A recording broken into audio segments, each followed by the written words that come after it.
welcome to the Science Talk. Would you like to introduce yourselves?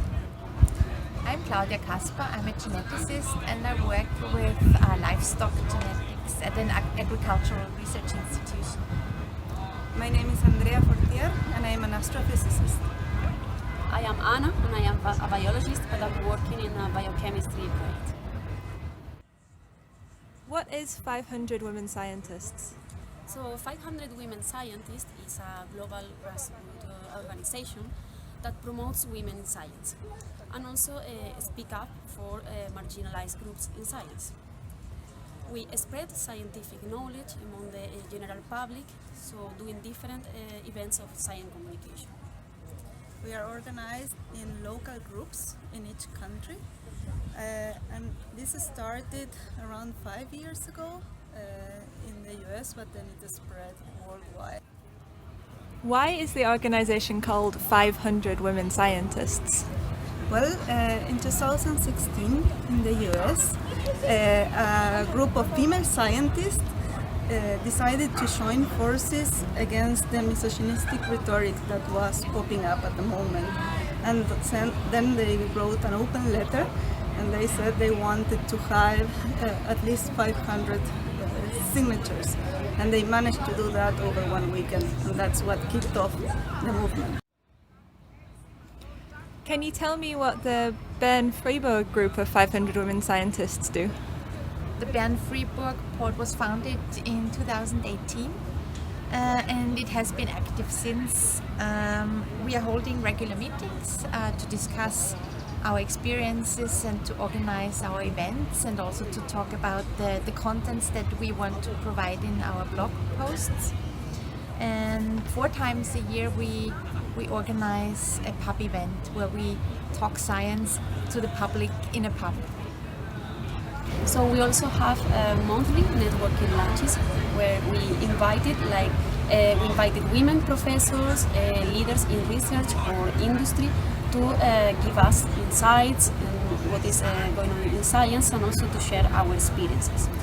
This year we have also actively contributed to the Frauen strike here in this right place with a flash mob with scientific talks, and apart from that we are very active in our website where there is a blog dedicated for interviews that we do to different researchers or professors.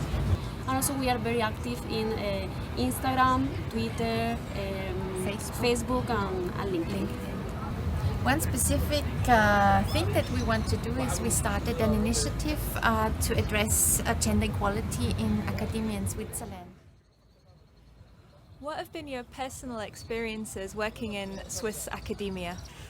So I arrived in Switzerland in 2010 and I was a bit sort of confused about how things were here. I'm coming from Argentina, where in astronomy everything is 50-50. There are as many students, female researchers and professors as male ones.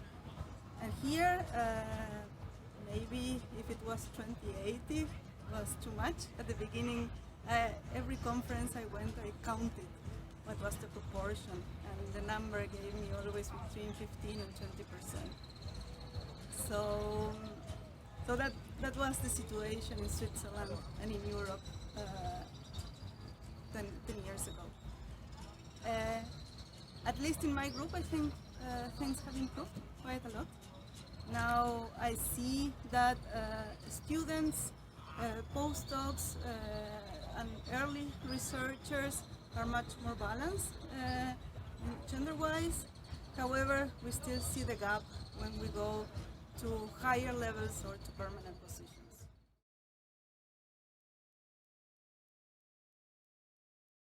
I came to Switzerland in 2012 and what struck me most is not so much specific to science, but in general Swiss society is very much based on this old-fashioned traditional conservative model of having a mainly female caretaker at home who does household things and childcare, and it's as a mother I found it very difficult to get childcare, to find childcare that is affordable and also provides opening hours that are compatible with my work.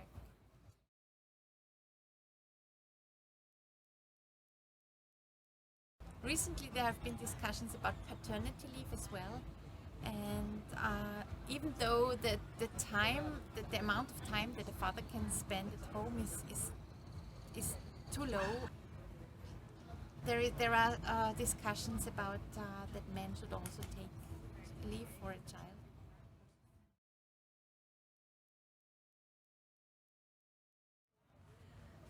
Please tell me about your initiative for addressing gender inequality in academia in Switzerland. In spring, in an open letter to Swiss society and Swiss academia, we demanded effective changes to make the situation better for women in science and in STEM fields. In particular, we have three main demands. The first demand is a common code of conduct. So the idea here is to establish what are the behaviors that are not tolerated. So this should be a prominent code that is publicly available for everybody, that is in the scientific environment, that is included in the contract of the people, and that when violated it has real consequences.